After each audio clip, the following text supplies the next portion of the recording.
Tut göçək qoy dağları çəksin. Aha.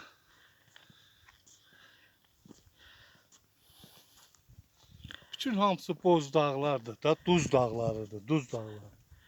Aha, qoy çəksin. Şırat da geçsin. Aha. O dərəyə başla, bax, bütün hamısı duz dağları.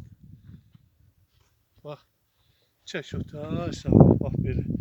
Yavaş yavaş çək, indi bu dağları çəkə gəl.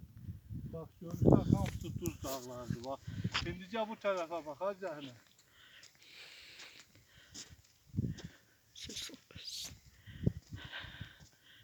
Bax, bax, bax. Ey, dağın başına baxar. Bu tərəfə bax.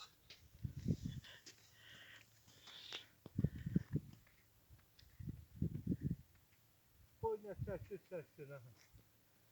Bax, gəl buradan bax dərəyə belə. Nəyə? Dərələrdir, bax, dərin dərə. Orada dərələr var. O da başdan başa dərə oxşuyur, bax. Mosunun kümünün dalındakı dərə oxşuyur, bax. Gördün mü? Aha. Duz dağıdır da, hamısı da dağlar.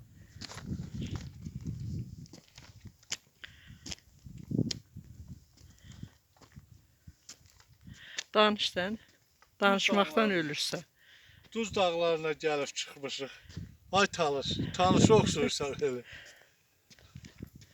İndi Duz dağından yavaş-yavaş otelə gedirik. Hə, yaxşı. Çək. Çəkdim. İndi düymə ver, mən də səni çək. Yox, istəmir. Ha, sən Allah versin. Vallahi yox, istəmir. Bu da sənin şəklin. De, doy. Aha, o da vişqa. Gəl, indi dürdükdə çək. Hala bax, gör haraydı, bax. Belə gör çək. Bu yolları piyada otelə gedirik. 3 kilometrdir. Hə, Duz dağından otelə 3 kilometr. elə bir halavardan Şorağa gedirəm.